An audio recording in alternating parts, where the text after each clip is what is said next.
Yes, hello everyone, welcome to the global world. आज का जो सेशन हम लोग स्टार्ट करने वाले हैं, आज के सेशन में हम लोग दो इंपॉर्टेंट चीज़ों के बारे में डिस्कस करेंगे।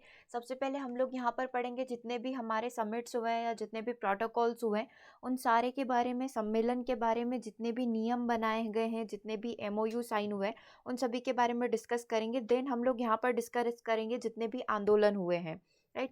इन दो चीज़ों के बारे में आज के सेशन में हम लोग डिस्कस करने वाले हैं। जितने भी स्टूडेंट चैनल पर न्यू हैं, चैनल को सब्सक्राइब कर लीजिए ताकि इसी तरीके से वीडियोस के नोटिफिकेशन आपको मिलते रहें। बेसिकली इस वीडियो को हम लोग बोल सकते हैं एक इन्फॉर्मेटिव वीडियो है। जितनी भी चीज़ें आपसे एग्जाम में पूछी जा सकती है, जैसे कि लास्ट क्लास जो हम लोगों की हुई थी जिसमें हम लोगों ने मैराथन क्लास करी थी और कई सारे क्वेश्चन जो है आंदोलन से रिलेटेड, प्रोटोकॉल से रिलेटेड कंप्लीट किए थे। तो वही सारी चीज़ें आज के सेशन में हम लोग रिवाइज करने वाले हैं कि और किस किस तरीके के क्वेश्चन यहाँ पर अराइज हो सकते हैं। ओके, तो साथ ही जितने भी स्टूडेंट सीडीपी की क्वेश्चन सीरीज़ को यहाँ पर बाय करना चाहते हैं, ठीक है, 2500 क्वेश्चन की सीरीज़ यहाँ पर सीडीपी की बाल विकास की अवेलेबल है, जिसमें सारे ही क्वेश्चंस आपको टॉपिक वाइज मिल जाते हैं। उसे आप यहाँ पर बाय कर सकते हैं। इसके साथ ही यदि देखा जाए तो आपके ईवीएस के कंप्लीट नोट्स भी अवेलेबल हैं। यदि आप ईवीएस के कंप्लीट नोट्स को यहाँ पर बाय करना चाहते हैं तो वो कंप्लीट आपको यहाँ पर मिल जाएंगे, जिसमें आपको कंप्लीट शिक्षण शास्त्र यहाँ पर प्रोवाइड करवाया जाता है। इसी के साथ आपका मैथ्स पेडागोजी का कोर्स भी है। यदि आप इस कोर्स को बाय करना चाहते हैं, ये भी कंप्लीट कोर्स अवेलेबल है। हिंदी पेडागोजी कंप्लीट कोर्स आपका यहाँ पर अवेलेबल है और इंग्लिश जितने भी स्टूडेंट का सेकेंड लैंग्वेज है, इंग्लिश का कोर्स भी यहाँ पर अब अवेलेबल हो चुका है। ओके, चलिए। और साथ ही यदि आप टेस्ट सीरीज बाय करना चाहते हैं तो परीक्षा ऐप की टेस्ट सीरीज भी प्रोवाइड करवाई जा रही है। यदि आप परीक्षा ऐप की टेस्ट सीरीज को बाय करना चाहते हैं तो यहाँ पर जो है आप कूपन कोड यूज़ करते हैं विच इज़ ग्लोबल 50, तो इस पर आपको 50% का ऑफ यहाँ पर दिया जाता है। यानी कि यदि 300 रुपये की टेस्ट सीरीज को आप बाय कर रहे हैं तो 50% का ऑफ होकर केवल 150 रुपीज़ में आप उसको यहाँ पर बाय कर सकते हैं, ठीक है। तो टेस्ट सीरीज को यदि बाय करना है तो ऐप का लिंक आपको वीडियो के डिस्क्रिप्शन में मिल जाएगा, वहाँ से जाकर आप ऐप को डाउनलोड कर लीजिए और टेस्ट सीरीज को बाय कर सकते हैं, ठीक है। परीक्षा ऐप को आप यहाँ से डाउनलोड कर सकते हैं।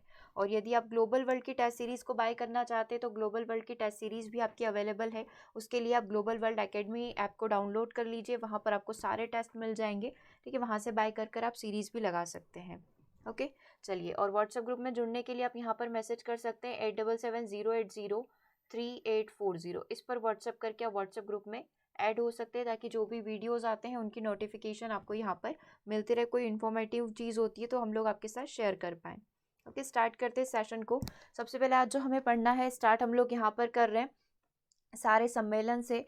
जितने भी समिट्स वगैरह हुए हैं, कौन सा कहाँ पर हुआ है और किससे वो कनेक्ट करता है। जैसे कि जस्ट एन एग्जांपल, शुरुआत करने से पहले हम लोग ये देख लेते हैं, बहुत सारे क्वेश्चन आपसे बनते हैं कि मॉन्ट्रियल प्रोटोकॉल कब स्टार्ट हुआ था, क्योटो प्रोटोकॉल कब हुआ था, वियना कन्वेंशन कब हुआ था, कब से जो है पर्यावरण दिवस को मनाया जाने लगा। बहुत सारे क्वेश्चन बनते हैं, आपने देखे भी होंगे एग्जाम्स के अंदर, या आप मॉक पेपर लगाते हैं उसके अंदर पूछा जाता है। तो वही सारी चीज़ें एक साथ हमें रिवाइज करनी है। कॉपी पेन लेकर बैठिएगा, इंपॉर्टेंट चीज़ों को आप साथ के साथ नोट डाउन करते जाइएगा, ठीक है। सबसे पहले स्टॉकहोम सम्मेलन की बात कर लें, है ना। तो स्वीडन के स्टॉकहोम में ये हुआ था, ठीक है। इसलिए इसका नाम भी क्या रख दिया गया है, स्टॉकहोम सम्मेलन के नाम से इसका नाम यहाँ पर रख दिया गया है, ठीक है। तो सबसे पहली बात तो ये होगी, स्टॉकहोम सम्मेलन कहाँ पर हुआ था, स्वीडन में हुआ था। स्वीडन के स्टॉकहोम शहर में हुआ था। कब हुआ था, 5 जून 1972 को हुआ था, ठीक है।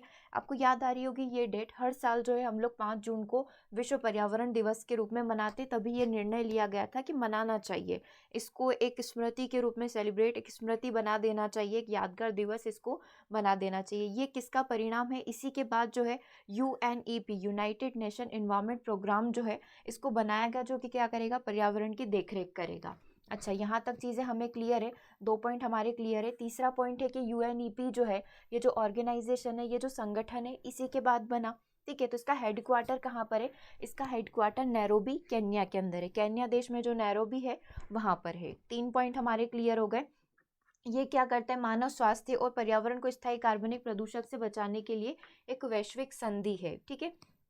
और भारत कब इसमें इंक्लूड हुआ था, तो 13 जनवरी 2006 को स्टॉकहोम समझौते की इसने पुष्टि कर दी थी। मतलब भारत भी अब इसके अंदर इंक्लूड हो चुका है। तो क्या क्या चीज़ें याद रखोगे, 4 चीज़ें हम लोग याद रखेंगे, पॉइंट डालेंगे आप। स्टॉकहोम सम्मेलन, ठीक है। स्टॉकहोम सम्मेलन में सबसे पहला कब हुआ था, 5 जून 1972 को हुआ था, ठीक है। तभी से 5 जून को हम लोग बोल सकते हैं। इसके बाद इन्होंने डिसाइड किया था कि हम लोग क्या करेंगे, इसको मनाना स्टार्ट करेंगे, ठीक है। 1972 में नहीं, उसके बाद इसको मनाया गया था। तो 5 जून को हर साल इसी के उपलक्ष्य में, क्योंकि इस दिन ये सम्मेलन हुआ था, 5 जून को विश्व पर्यावरण दिवस मनाया जाता है। इसी का एक बोल सकते हैं रिजल्ट था कि यूएनईपी का गठन हुआ और इसका हेडक्वार्टर कहाँ पर माना गया, केन्या देश के नैरोबी में। तो आपने यही याद रखा है, यूएनईपी का हेडक्वार्टर कहाँ पर है, नैरोबी केन्या में। आपको सारे हेडक्वार्टर्स भी याद करने, चाहे वो यूनेस्को का हो गया, यूएनडीपी का हो गया, यूएनईपी का हो गया, है ना, यूनिसेफ का हो गया, डब्ल्यूएचओ का हो गया।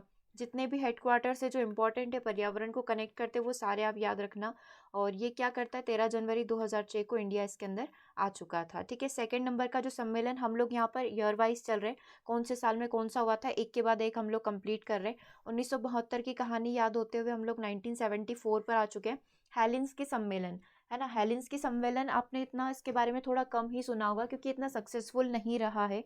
बेसिकली ये थोड़ा असफल हो गया था। ठीक है, फिर भी इन्फॉर्मेशन है, ये आपको याद रखने लायक है। हेलिंसकी सम्मेलन का जो आयोजन कहाँ पर हुआ था, फिनलैंड में। देखो नाम से ही समझ में आ रहा है, हेलिंसकी बोला तो फिनलैंड का शहर है हेलिंसकी, वहाँ पर इसका हुआ था। कब हुआ था, 1972 के 2 साल बाद 1974 में हुआ था। इसको थोड़ा कहानी के टाइप से कनेक्ट करते हुए पढ़ते हैं, क्योंकि देखो 1972 में क्या हुआ है, पर्यावरण के संरक्षण की बात हो गई, है ना, एक पृथ्वी की बात हो गई, है ना, मतलब सभी मिलकर जो है पृथ्वी की रक्षा करेंगे, वो वाली चीज हो गई। अब यहाँ पर क्या था, इसका जो उद्देश्य था समुद्री पर्यावरण की रक्षा करना। 2 साल बाद हमको ध्यान आया कि नहीं, हमें समुद्र को भी यहाँ पर बचाना चाहिए, इसके लिए भी नियम कानून यहाँ पर होना चाहिए। तो समुद्री पर्यावरण की रक्षा करने के लिए हेलेंसकी सम्मेलन फिनलैंड में आयोजित किया गया था, लेकिन ये इतना सफल नहीं हुआ। ठीक है, इसके आगे और भी आएंगे इसको सफल कैसे किया गया। तो दूसरा पॉइंट आपने याद रख लिया, हेलेंसकी सम्मेलन। थर्ड वन इज लंदन सम्मेलन, है ना। ये जो लंदन वाला कब हुआ था, लंदन के ब्रिटेन शहर में 1975 में। कब आयोजित किया गया था, 1975 में, जस्ट हेलेंसकी के असफल होने के 1 साल बाद जो है इसको लंदन सम्मेलन को आयोजित किया गया था। अब ये क्या करता है, समुद्री कचरे का निस्तारण, जो समुद्र में जो कचरा चला जाता है, नदियों से मिलता हुआ समुद्र तक पहुंच जाता है, तो उसका निस्तारण कैसे किया जाए, कैसे उसको कम किया जाए, कैसे रोका जाए, इसके ऊपर लंदन में एक समिट हुआ था, एक सम्मेलन हुआ था। ठीक है, इसके अंतर्गत कहा गया कि बाह्य सभी स्रोतों से आने वाले कचरे को बाहर ही रोक दिया जाए और समुद्र में विद्यमान कचरे का प्रभावी निस्तारण किया जाए। मतलब बाहर से जितना भी कचरा आ रहा था नदियों, नालों, तालाबों से, उनको वहीं रोक दो। और साथ ही जो समुद्र में ऑलरेडी है उसको कैसे कम किया जाए, उसका कैसे रिड्यूस उसको यहाँ पर किया जाए, ये कौन बताता है, लंदन कन्वेंशन यहाँ पर बताता है। हम लोग बोल सकते हैं लंदन सम्मेलन यहाँ पर बताता है। ठीक है, रिवाइज करते हुए चले थोड़ा सा। सबसे पहले हमने कौन सा पढ़ा, सबसे पहले हमने स्टॉकहोम सम्मेलन पढ़ा। स्टॉकहोम सम्मेलन 1972 में हुआ। ठीक है, उसके बाद एक थोड़ा सा असफल वाला हो गया था, हेलिंसकी सम्मेलन, फिनलैंड के हेलिंसकी में हुआ। अच्छा, ये तो आप याद रख लोगे ना, स्वीडन के स्टॉकहोम में हुआ है ना। यूएनईपी इसी का प्रोग्राम था, यूएनईपी का गठन इसी के बाद हुआ है। फिनलैंड में हुआ था, समुद्री कचरे से संबंधित था, समुद्री रक्षा से ही संबंधित था। तीसरे नंबर पर हमने देखा लंदन सम्मेलन। ठीक है, लंदन सम्मेलन में क्या हुआ, 1975 में हुआ था, समुद्री कचरे को कैसे खत्म किया जाए, कैसे निस्तारण किया जाए, उससे संबंधित था। 3 क्लियर हो गए। चलो आगे के 3 और पढ़ेंगे। सबसे नेक्स्ट नंबर का जो 4th नंबर का है वो है वियना सम्मेलन। देखो वियना कहाँ पर है, ऑस्ट्रिया में है, तो ऑस्ट्रिया की राजधानी वियना में जो है वियना सम्मेलन यहाँ पर आपका हुआ था। अब ये किसके बारे में बता रहा है, इसको देख लो। अब ये जो वियना सम्मेलन है 4th नंबर का, ओजोन परत का संरक्षण कैसे करना चाहिए, ओजोन लेयर को कैसे प्रोटेक्ट किया जाए, इसके बारे में बताता है। कब हुआ था, 1985 में हुआ था। और लागू कब हुआ था, 1988 में इसको लागू किया गया था। ठीक है, 1985 में सहमति बनी और 1988 में इसको क्या कर दिया गया, लागू कर दिया गया सब जगह। ठीक है, अब ओजोन परत में कैसे क्षरण हो रहा है, कौन सी मानवीय गतिविधियां जो ओजोन परत को नुकसान पहुंचा रही है, उसके लिए जो है यहाँ पर क्या क्या उपाय किए जा सकते हैं, उसके लिए वियना सम्मेलन आया था। तो कब आया था, 1985 में आया था, 1988 में सब जगह लागू कर दिया। मॉन्ट्रियल की बात करें, मॉन्ट्रियल प्रोटोकॉल जो है one of the most important topics या प्रोटोकॉल्स में इसको कंसिडर किया जा सकता है। ओजोन परत को जो भी गैसेस नुकसान पहुंचा रही है ना, उनका नियंत्रण यहाँ पर किया जाए और सभी कंट्रीज के द्वारा किया जाए। ठीक है, तो 16 सितंबर 1987 को ये प्रोटोकॉल आया था, इस पर सभी कंट्रीज ने साइन करे थे। तभी से हर साल 16 सितंबर को हम लोग ओजोन डे के रूप में मनाते हैं। और सबसे सफल प्रोटोकॉल बोला जाए तो सबसे सफल प्रोटोकॉल कौन सा है, मॉन्ट्रियल प्रोटोकॉल है, जिस पर आज भी काम होता है। ठीक है, तो 1987 से आ गए, कहाँ से हमने स्टार्ट किया था, 1972 से स्टार्ट किया था, 1987 तक हम लोग पहुँच चुके हैं।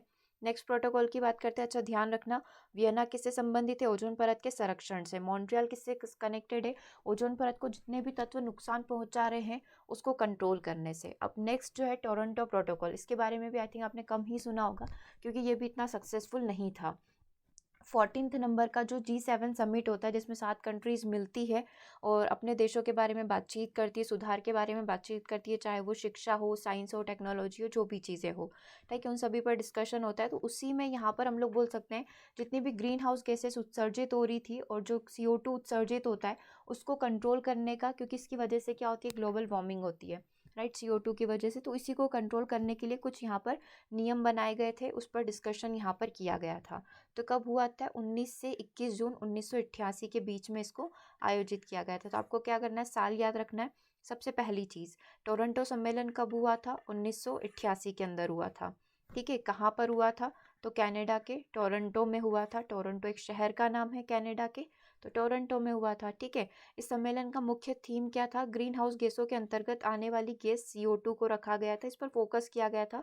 इसको कैसे रिड्यूस यहाँ पर किया जा सकता है, इसको कैसे कम यहाँ पर किया जा सकता है, ठीक है। तो ये भी इतना सक्सेसफुल नहीं रहा क्योंकि सारी कंट्रीज़ नहीं पार्टिसिपेट की थी इसके अंदर।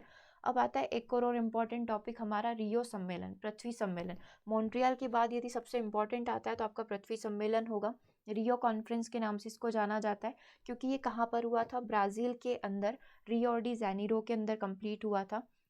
और कौन से साल में हुआ था यदि आपसे ये बात की जाए तो हम लोग देखेंगे 1992, 1992 के अंदर इसको यहाँ पर किया गया था, ठीक है। 1992 के अंदर हुआ था। आप डेट देखना चाहें, 3 जून से लेकर 14 जून तक ये चला था। कितनी कंट्री आई थी, 182 कंट्री यहाँ पर आई थी। इसको किस नाम से जाना जाता है, पृथ्वी समिट, अर्थ समिट, यानी कि पृथ्वी सम्मेलन, या फिर रियो सम्मेलन के नाम से भी इसको जाना जाता है, ठीक है। अब यहाँ पर आपको ध्यान होगा कि हम लोगों ने यहीं पर डिसाइड किया था कि 22 अप्रैल को हर साल जो हम लोग क्या करेंगे, पृथ्वी दिवस के रूप में, अर्थ डे के रूप में यहाँ पर सेलिब्रेट करेंगे। और इसी के साथ एक और टॉपिक और ऐड कर दिया गया है कि एजेंडा 21 जो है उसकी शुरुआत भी यहीं से हुई थी। मतलब यहाँ पर कुछ हस्ताक्षर किए गए थे कि हाँ, इन इन चीज़ों पर हमें क्या करना है, फोकस करना है, ठीक है। और किससे कनेक्टेड है, पर्यावरण एवं विकास पर संयुक्त राष्ट्र द्वारा जो है इस आयोजन को ही पृथ्वी सम्मेलन या रियो सम्मेलन के नाम से जाना जाता है। मतलब पर्यावरण और विकास, सस्टेनेबल डेवलपमेंट की ही ये बात करता है, ठीक है।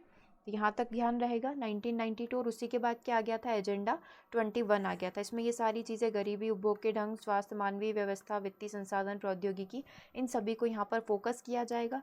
तो 1992 के अंदर, 1992 के अंदर पृथ्वी सम्मेलन हुआ और 1993 से सब जगह किसको लागू कर दिया गया, एजेंडा 21 को लागू कर दिया गया। मतलब जस्ट एक साल बाद, है ना, जून में तो ये ख़त्म हुआ और जस्ट एक साल बाद जो है इसको यहाँ पर सब जगह लागू कर दिया गया कि किस किस चीज़ों के ऊपर हमें फोकस करना चाहिए।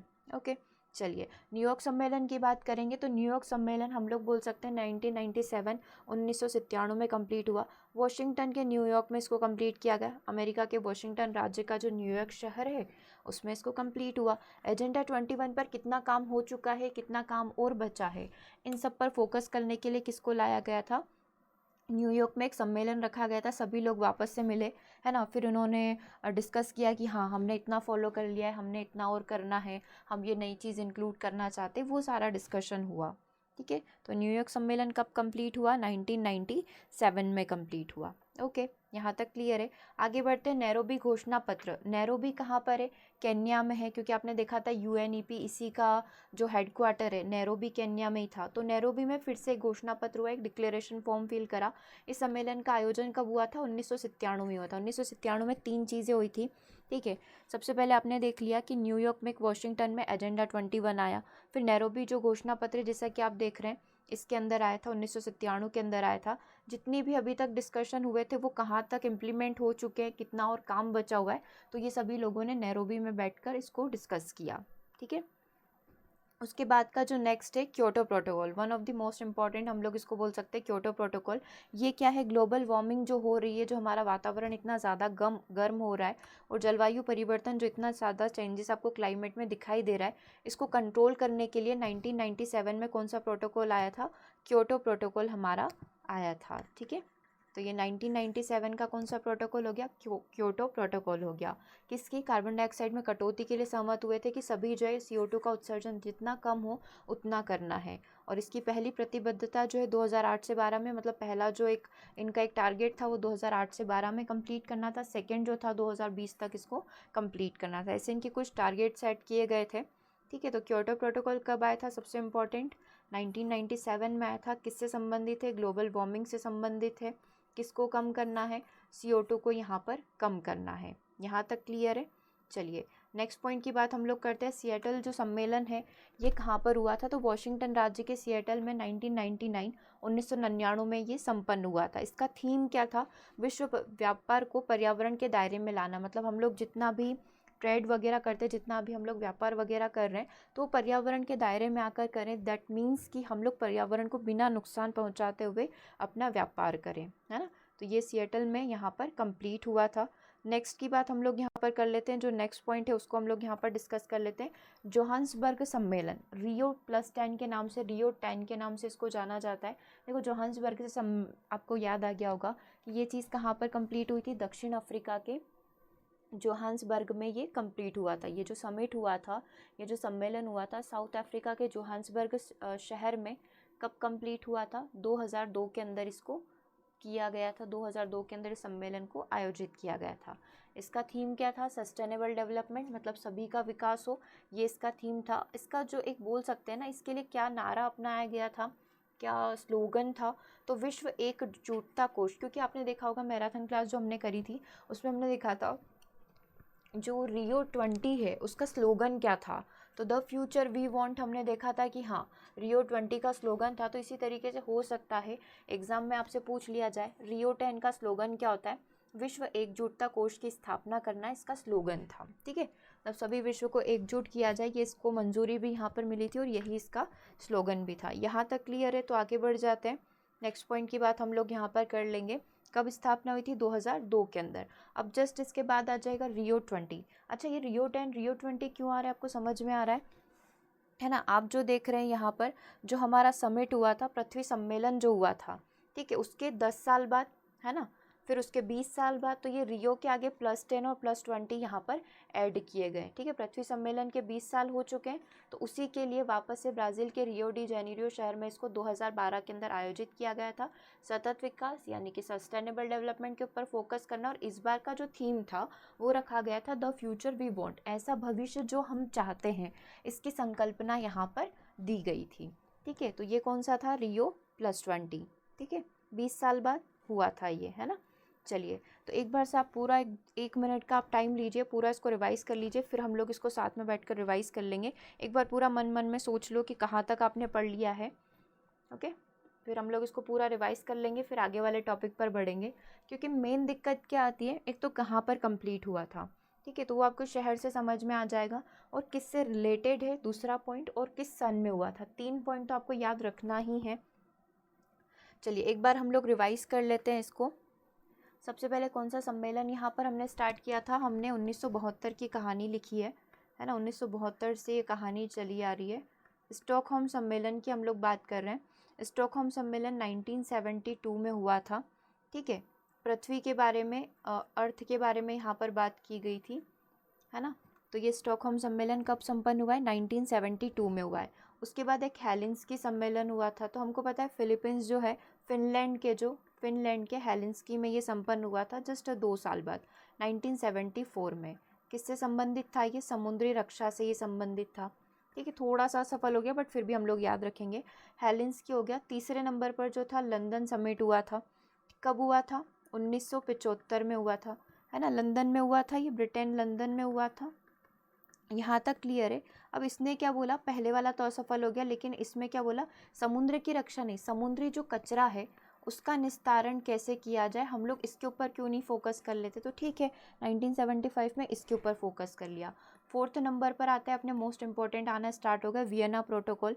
ये कब हुआ था, वियना प्रोटोकॉल यदि हम लोग देखें तो 1985 में हुआ था, 1985 के अंदर हुआ था। किससे कनेक्टेड था, ऑस्ट्रिया के वियना में हुआ था। ठीक है, ये आप ध्यान रख लेना, ऑस्ट्रिया के वियना में था। ये ओजोन से रिलेटेड था, ओजोन के प्रोटेक्शन से रिलेटेड था। ओजोन लेयर जो है उसको कैसे संरक्षण यहाँ पर दिया जा सकता है। ठीक है, यहाँ तक ठीक है, यहाँ तक हमको सारे याद है। वियना के बाद डायरेक्टली आ जाता है मॉन्ट्रियल प्रोटोकॉल, क्योंकि ये भी इससे कनेक्टेड है। मॉन्ट्रियल प्रोटोकॉल कब आया था, 1987, 16 सितंबर 1987 को आया था। किससे कनेक्टेड है, ओजोन लेयर के प्रोटेक्शन से कनेक्टेड है, कि ओजोन लेयर जो है इसको कैसे प्रोटेक्ट किया जाए, कितने हानिकारक तत्व जो इसको नुकसान पहुंचा रहे हैं उसको कैसे रोका जाए, इससे कनेक्ट था। ठीक है, उसके बाद टॉर्नेडो आया था, टोरंटो आया था, ठीक है, टोरंटो आया था हमारा। अब ये कहाँ पर हुआ था, ये हमारा कनाडा में हुआ था। टोरंटो जो प्रोटोकॉल किया गया था कनाडा में किया गया था, 1988 में किया गया था, जस्ट 1 साल के बाद किया गया था, ठीक है। CO2 को कैसे रिड्यूस किया जाए उसके ऊपर था, लेकिन ये फेल हो चुका है, इतना सक्सेसफुल नहीं था। 6 प्रोटोकॉल हमें याद हो गए, 6 सम्मेलन हमें यहाँ पर याद हो गए। नेक्स्ट की बात हम लोग यहाँ पर कर लेते हैं, क्वेश्चन नंबर या पॉइंट नंबर 7 इसको यहाँ पर डाल देते हैं। टोरंटो के बाद पृथ्वी सम्मेलन हुआ था, ठीक है। पृथ्वी सम्मेलन हम सभी को पता है 1992 में हुआ था, रियो डी जेनीरो ब्राज़ील के अंदर हुआ था, ठीक है। तो यहाँ पर क्या बात की गई थी, पर्यावरण संरक्षण की बात की गई थी, और इसी के साथ 1993 में एजेंडा 21 को भी सहमति मिल गई थी, इसको भी लागू कर दिया गया था, ठीक है। पृथ्वी सम्मेलन हो गया, सब कुछ बहुत अच्छे से निपट गया। फिर क्या होता है, थोड़े ही टाइम बाद न्यूयॉर्क सम्मेलन आता है। कब आता है, 1997 के अंदर आता है, ठीक है। अब ये कहाँ पर हुआ है, वॉशिंगटन के न्यूयॉर्क शहर में ही हुआ है। अमेरिका वॉशिंगटन DC इसी के न्यूयॉर्क शहर में होता है, ठीक है। कब होता है, 1997 को होता है। और ये वही कि एजेंडा 21 जो आपने बोला था, तुमने फॉलो किया कि नहीं किया, अलग अलग कंट्री से पूछता है कि कितना क्या चल रहा है, क्या क्या नई चीज़ें ऐड करनी चाहिए, वो सारी चीज़ें हुई, ठीक है। हमने बोला था 1997 में 3 घटना हुई है, अभी हमको सिर्फ एक याद आ रही है। दूसरी घटना आपको याद आ रहा होगा, तो हमने देखा था नैरोबी का घोषणा पत्र, है ना, नैरोबी का घोषणा पत्र, ठीक है। ये भी 1997 की घटना है। 3 घटनाएं हमको लिखनी है, 3 इवेंट लिखने हैं अलग अलग। तो 1997 में नैरोबी यानी कि केन्या के अंदर ये हुआ था। वही सारी चीज़ें कि जितनी भी संधियां अभी तक हुई है, जितने भी इंटरनेशनल MOU वगैरह हस्ताक्षर वगैरह हुए हैं, वो कैसे काम कर रहे हैं। ऐसा तो नहीं कि कोई नहीं कर रहा हो, कोई कंट्री उसका पालन नहीं कर रही है, कोई परमाणु बम तो नहीं बना रहा है, वो सारी चीज़ें। तो बेसिकली उन सभी पर यहाँ पर क्या हुआ था, डिस्कशन हुआ था, ठीक है। अब हमको पता है 1997 के अंदर एक और इम्पॉर्टेंट चीज़ हुई थी, क्योटो प्रोटोकॉल लगा था। क्योटो प्रोटोकॉल को अपनाया गया था। क्योटो कहाँ पर है, जापान के क्योटो में, मतलब ये जापान की घटना है, ठीक है। ये जो प्रोटोकॉल लगाया था जापान में हुआ था, सभी कंट्रीज़ आई थी यहाँ पर, और इन्होंने क्या देखा था, जो CO2 है उसके उत्सर्जन को कैसे कम किया जा सके, वो आपका क्योटो प्रोटोकॉल हो गया। ओके 10 तो हमको यही याद हो गए। उसके बाद 11th नंबर पे हमने क्या पढ़ा, क्योटो प्रोटोकॉल के बाद क्या आ जाता है, एक सिएटल मीट थी, है ना, एक सिएटल मीटिंग रखी गई थी। ओके, अब ये कहाँ पर थी, वॉशिंगटन में थी। और इसकी यदि बात करें तो कब हुई थी, ज़्यादा टाइम पुरानी, 1996 की ही घटना है ना, तब तक तो हम सबका जन्म भी हो चुका था। अब ये विश्व व्यापार को पर्यावरण के दायरे में लेकर आना, विश्व व्यापार जितना भी हो रहा है पर्यावरण को नुकसान नहीं होना चाहिए, मेन टारगेट इज़ दैट। तो उसके लिए सिएटल में एक मीटिंग यहाँ पर करी गई थी, ठीक है। उसके बाद हम लोगों ने देखा रियो 10 या जो सम्मेलन हुआ था जोहान्सबर्ग में, साउथ अफ्रीका के जोहान्सबर्ग में जो सम्मेलन हुआ था, जिसको रियो 10 के नाम से जानते हैं, वही सस्टेनेबल डेवलपमेंट की बात इसके अंदर की गई थी। 3rd नंबर पर रियो 20, पृथ्वी सम्मेलन के जस्ट 20 साल के बाद, यानी कि 2012 के अंदर। ये कब हुआ था, 2002 के अंदर, ये 2012 के अंदर हुआ था, ठीक है। अगेन कहाँ पर हुआ था, मतलब बोल लो उसकी एनिवर्सरी, 20वीं एनिवर्सरी मनाने के लिए सब लोग कहाँ गए, ब्राज़ील गए, रियो में गए, ठीक है। और यहाँ का जो थीम था वो क्या रखा गया था, द फ्यूचर वी वॉन्ट। और यहाँ का थीम क्या था, विश्व एकजुटता कोश, हाँ ऐसा ही थीम था, विश्व एकजुटता कोश, ठीक है।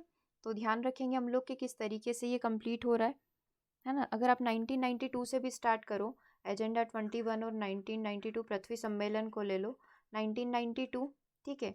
उसके बाद रियो 10 कब हुआ, रियो 10 इसके 10 साल बाद, इधर लिखा है +10 तो इसमें आप 10 कर दीजिए।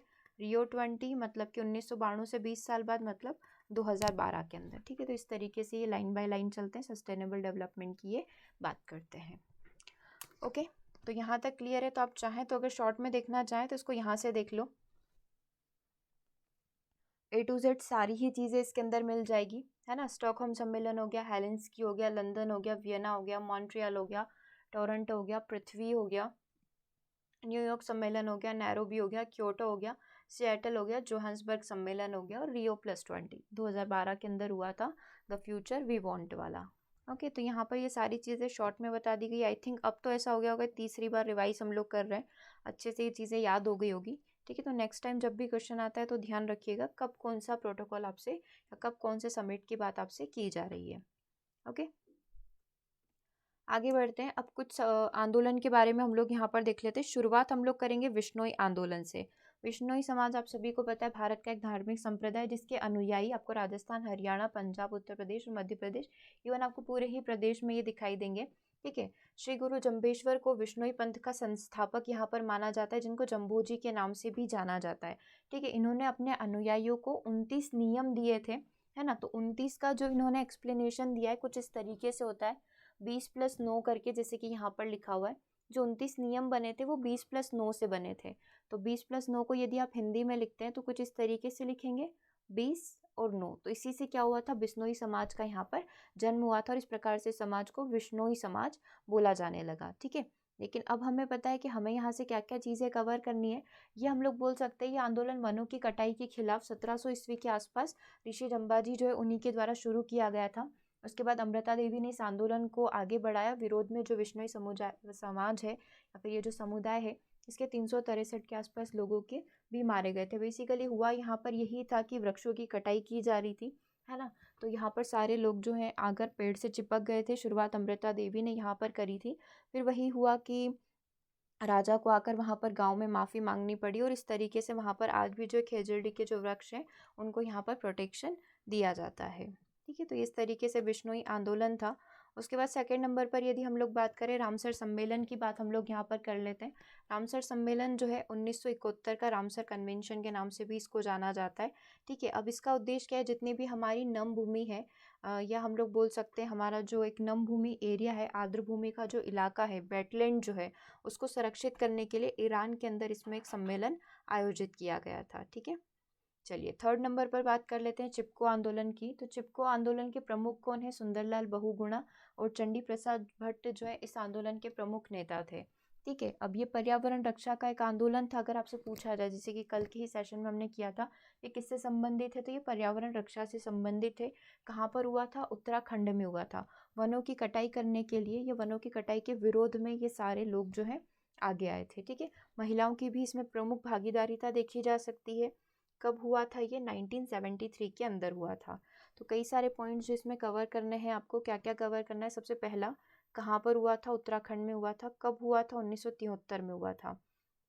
ठीक है, सुंदरलाल बहुगुणा और चंडी प्रसाद भट्ट जो थे इसके प्रमुख थे। किससे संबंधित थे, पर्यावरण संरक्षण से ये संबंधित है। ठीक है, फोर्थ नंबर पर आप देखेंगे जंगली वनस्पतियों की लुप्तप्राय प्रजातियों में अंतर्राष्ट्रीय व्यापार पर कन्वेंशन और जीव यानी सिटीज के बारे में हम लोग यहाँ पर बात कर रहे हैं। Convention on international trade in endangered species, इन सारी स्पीशीज को कवर करने के लिए 1973 में एक प्रोटोकॉल यहाँ पर आया था, जिसमें 35,000 से अधिक प्रजातियां जो लुप्त होने के खतरे पर हैं उन सभी को यहाँ पर संरक्षण दिया गया था। तो इस सम्मेलन को किस नाम से जाना जाता है, इस सम्मेलन को हम लोग वॉशिंगटन सम्मेलन के नाम से भी जानते हैं। ठीक है, क्योंकि यहीं पर संपन्न हुआ था तो इसका नाम वॉशिंगटन सम्मेलन भी आप इसको यहाँ पर बोल सकते हैं। नेक्स्ट पॉइंट जो है प्रवासी प्रजाति पर सम्मेलन, CMS की यदि हम लोग बात करें तो ये क्या करता है, प्रवासी जितने भी प्रजाति है, प्रवासी पक्षी जो हमारे भारत में आते हैं निवास करने के लिए कुछ समय के लिए, तो उन सभी को यहाँ पर संरक्षण देने के लिए जो 1979 में एक सम्मेलन आयोजित किया गया था, जिसको बॉन कन्वेंशन के नाम से भी जाना जाता है और यही यूनाइटेड नेशन एनवायरनमेंट प्रोग्राम के अंतर्गत आता है। वही इसको कंडक्ट करवाता है और वही इन सारे प्रवासी प्रजाति जो पक्षी हैं इनकी देखरेख करता है। ठीक है, तो ये कुछ सम्मेलन और अपने इसमें ऐड कर लेना। नेक्स्ट आंदोलन की यदि हम लोग बात करें, अपिक्को आंदोलन की बात करें, तो जैसे कि उत्तराखंड यानी कि उत्तर भारत के अंदर चिपको आंदोलन हुआ था, उसी तरीके से दक्षिण भारत का चिपको आंदोलन, जिसको अपिक्को आंदोलन के नाम से जाना जाता है। इसके प्रमुख कौन है, इसके प्रमुख है कर्नाटक के पांडुरंगा हेगड़े। ठीक है, इनके नेतृत्व में इस आंदोलन को शुरुआत किया गया था।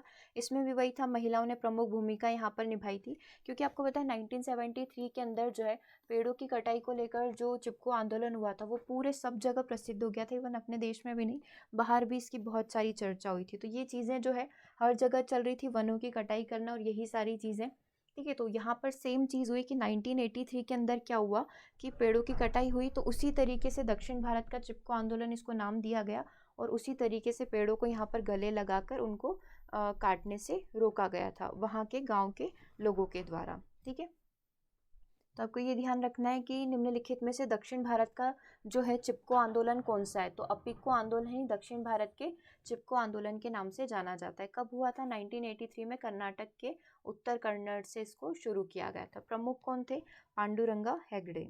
ओके, साइलेंट वैली की बात करें तो साइलेंट वैली कहाँ पर है, साइलेंट घाटी कहाँ पर है? केरल के अंदर है।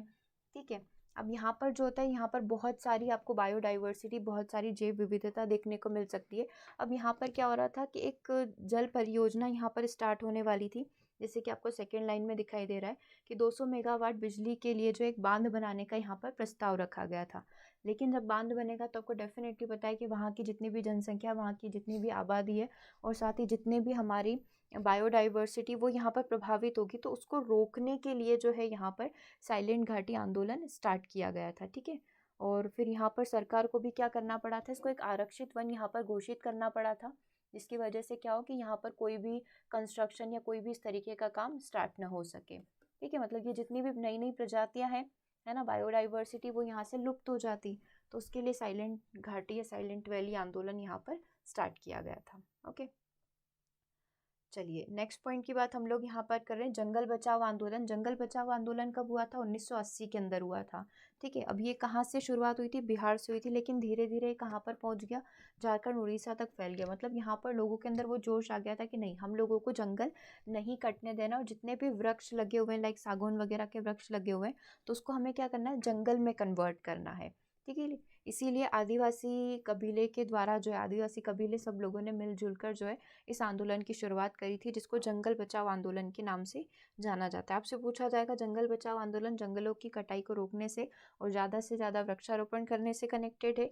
कब हुआ था? 1980 में हुआ था। और कहाँ से शुरुआत हुई थी ऐसा पूछ ले तो बिहार से हुई थी।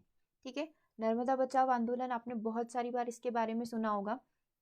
देखो, क्योंकि एक फेमस नेम आता है मेघा पाटकर करके, तो वो इसी से यहाँ पर कनेक्टेड है। पर्यावरण आंदोलन की वो प्रमुख थी। अब यहाँ पर क्या होता है, नर्मदा नदी पर जो सरदार सरोवर बांध परियोजना चल रही थी, उससे रिलेटेड था कि वहाँ की जो आसपास की जो जनता है, उनको वहाँ से पलायन करके जाना पड़ता, तो उसी के लिए जो है नर्मदा बचाओ आंदोलन यहाँ पर चला था। ठीक है, तो ये नर्मदा बचाओ आंदोलन हो गया। इससे रिलेटेड इन्फॉर्मेशन आप और यहाँ पर देख सकते हैं। ठीक है, 1961 से बेसिकली ये स्टार्ट होता है। उद्घाटन हुआ 61 के अंदर। 69 के अंदर इस पर एक जल विवाद चल रहा था, क्योंकि 3 अलग अलग स्टेट के बीच में पानी का डिस्ट्रीब्यूशन होना था, गुजरात, मध्य प्रदेश और राजस्थान के बीच में।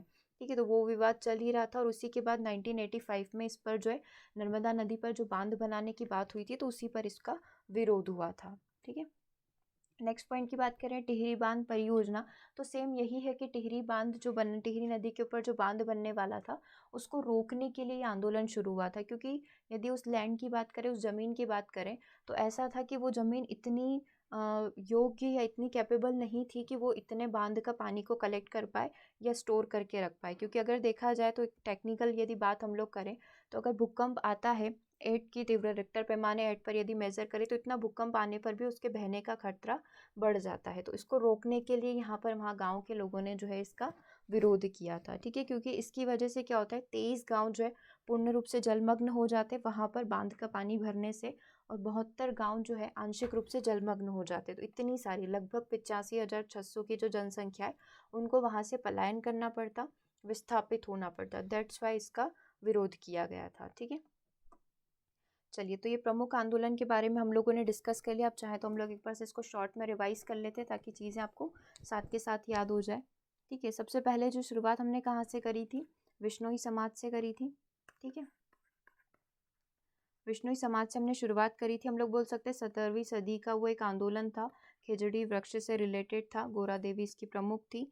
ठीक है, फिर हम लोगों ने देखा दूसरा जो आंदोलन हम लोगों ने देखा था, चिपको आंदोलन देखा था। चिपको आंदोलन कब का है? 1973 की घटना है। सुंदरलाल बहुगुणा जो इसके प्रमुख हैं, चंडी प्रसाद भट्ट जो है इसके प्रमुख नेतृत्वकर्ता थे। ठीक है, ये कहाँ पर हुआ था? यदि चिपको आंदोलन की बात करें तो उत्तराखंड में हुआ था। यूटी हम लोग इसको शॉर्ट में लिख लेते हैं। नेक्स्ट की यदि बात करें, अपिक्को आंदोलन की बात करें, अपिक्को आंदोलन 1983 की घटना है।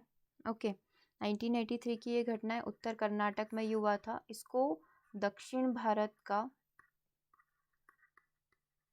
चिपको आंदोलन भी बोला जा सकता है। इसके प्रमुख कौन थे? पांडुरंगा हेगड़े जो है इसके यहाँ पर प्रमुख माने गए हैं। यहाँ तक क्लियर है। 4th नंबर की बात करें, 4th नंबर पर हमने साइलेंट वैली का पढ़ा था। कहाँ की घटना है? साइलेंट वैली जहाँ पर होगा वहीं की घटना होगी, केरल की घटना है। ठीक है, कब हुआ था? 1980 में हुआ था। ओके, चलिए नेक्स्ट पॉइंट की बात करेंगे, पॉइंट नंबर 5, जंगल बचाओ अभियान कब का है? ये भी 1980 का। ये आदिवासी इलाके के द्वारा इसको स्टार्ट किया गया था, एकजुट होकर उन्होंने स्टार्ट किया था। कहाँ से स्टार्ट हुआ था? तो बिहार से स्टार्ट हुआ था। ठीक है, यहाँ तक क्लियर होगा। नर्मदा बचाओ आंदोलन की बात करें तो 1985 की घटना है। मेघा पाटकर जो इसकी प्रमुख थी, यहाँ पर नर्मदा नदी पर जो डैम बनने वाला था उस डैम को रोकने के लिए जो है ये आंदोलन यहाँ पर किया गया था। फिर नेक्स्ट जो था आपका टिहरी डैम वाला था। ठीक है, इसमें भी आपके सुंदरलाल बहुगुणा जो है ये प्रसिद्ध थे। इन्होंने टिहरी पर डैम बनाने से रोकना था और उसी के लिए उन्होंने ये आंदोलन किया था। ठीक है, तो ये शॉर्ट में हम लोगों ने यहाँ पर रिवाइज कर लिया। इसके बाद हमने दो सम्मेलन के बारे में और इसके बारे में पढ़ा था। एक तो हमने CITES के बारे में पढ़ा था, यानी कि जंगली वनस्पति और लुप्तप्राय जो प्रजाति होती है उनके कन्वेंशन में ये आंदोलन देखा था, ये एक सम्मेलन देखा था। ये कहाँ पर हुआ था? वॉशिंगटन में हुआ था। इसको वॉशिंगटन सम्मेलन के नाम से भी जानते हैं। कब हुआ था? 1973 के अंदर हुआ था। इसमें क्या करना था? जो 35,000 से जितनी भी ज़्यादा प्रजातियां थी इन सभी को संरक्षण प्रोवाइड करवाना जो है इसका कार्य था। ठीक है, एक हमने देखा प्रवासी प्रजाति सम्मेलन। प्रवासी प्रजाति सम्मेलन यानी कि शॉर्ट में यदि CMS बोल दें, 1979 के अंदर हुआ था। जितने भी प्रवासी पक्षी आते हैं या जितनी भी प्रजातियां हैं उनको संरक्षित करना यहाँ पर हमारा कार्य हो जाता है। इसके ऊपर एक सम्मेलन यहाँ पर हुआ था। ठीक है, तो ये दो सम्मेलन हम लोगों ने देख लिए। ओके, तो आज के सेशन में, आज के इस इन्फॉर्मेटिव वीडियो में हमने कई सारी चीज़ें देखी। हमने कुछ आंदोलन के बारे में डिस्कस किया, हमने कुछ सम्मेलन के बारे में डिस्कस किया। सो जितने भी स्टूडेंट चैनल पर न्यू है ज़रूर से अपने नोट्स बना ले, ताकि एग्जाम में 1 से 2 क्वेश्चन भी यहाँ से बन जाते हैं। तो हमारा नोट डाउन करना एक बोल सकते हैं ना सेटिस्फाई होगा, आपको वो चीज़ लगेगी कि हाँ हमने उस दिन नोट डाउन किए थे सारी चीज़ें, तो हमें एग्जाम में 1 से 2 नंबर भी मिल गए। ठीक है, तो नोट डाउन कर लीजिएगा, रिवाइज कर लीजिएगा अपने एग्जाम के एक दिन पहले, क्योंकि ये सन वाली चीज़ें होती है एकदम से आपको अचानक से याद नहीं आएगी। ठीक है, जब तक आप रिवाइज नहीं करेंगे तब तक ये चीज़ें आपको याद नहीं आएगी। तो रिवाइज ज़रूर से कर लेना। और व्हाट्सएप ग्रुप से जुड़ने के लिए आप ज़रूर से मैसेज कर लीजिएगा 8770803840 पर। ओके, सेशन को ओवर करेंगे, मिलेंगे हम लोग नेक्स्ट सेशन में। Thanks for watching.